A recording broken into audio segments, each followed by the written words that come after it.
Oh, okay, items you're going to need for this project are cardboard from cereal packet, heavy cardboard, medium density fiberboard. I use this most of the time for my models. It's like a thin version of hardboard. Ruler, pencil, a hobby knife for cutting, a couple of brushes, and colours. Got black for base coat, Vulcan metal, obviously because it's a defence shield, give it a metallic look. I've got goblin green because my games table is actually green, so to blend it in more I always use the same colour on the base as my games table, so it's going to be green. And then last but not least, I've got the Graphon sepia wash, which I will go over the Vulcan metal with at the end to make it more weathered looking. Okay, that's what you need for this project. Okay, next we'll start. And what I started off with was a base which is 75mm long by 40mm wide. This is just the small section. I'll cover the long one, which my long one is actually 7 inches long. I'll cover that in another video. And another piece of card which is 90mm by 40mm. What I've done is I've angled the corners. Basically what I've done is measured up 20mm, and these lines here are 25mm in from the end. So basically what I've done is I've joined that in, so that's 25mm in and 20mm that way, join the sections off. And of course in the centre there's a 10mm high by 25mm wide cut out. Once you've done that, cut all the pieces out, and if by magic you get this. I've also scored down the vertical lines there so it will actually bend.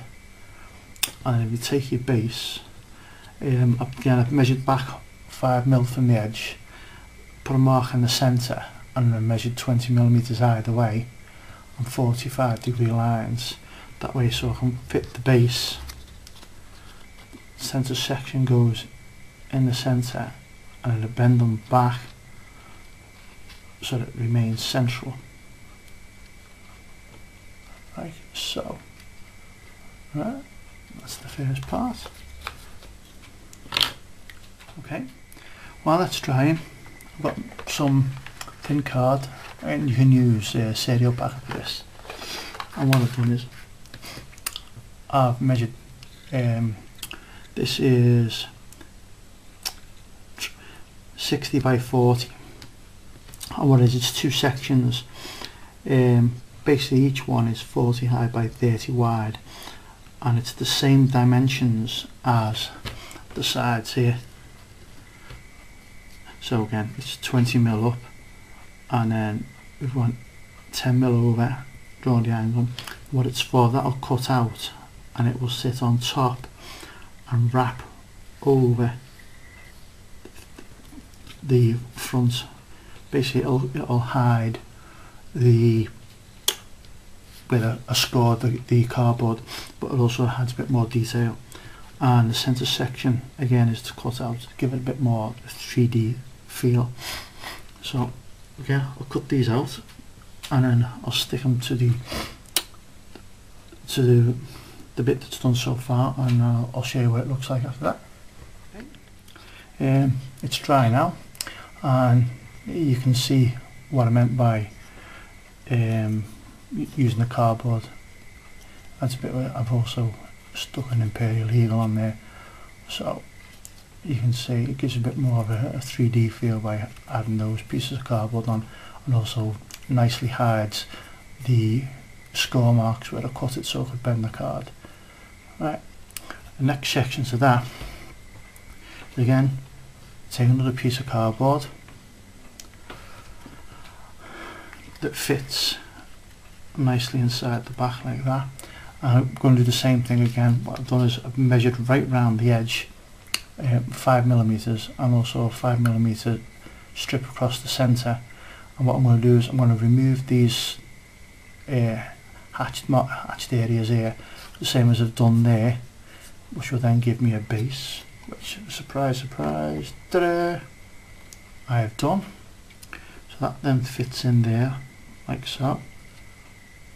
And then what I've done is I managed to get hold of some it's very small like mesh, and what I did was the pieces that I cut out, I used them as a template, and then I've cut these pieces of mesh out, which I'm going to then use as a floor, so they'll fit in there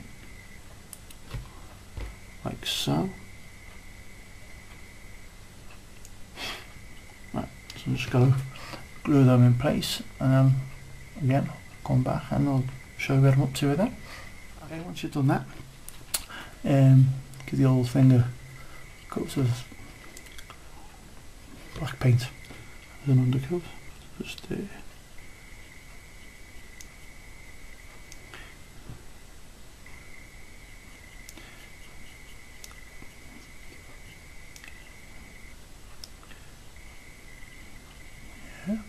keep going like that.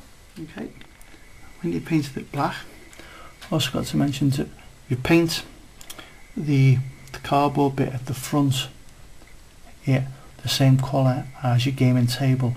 It'll stand and it'll blend more on the table.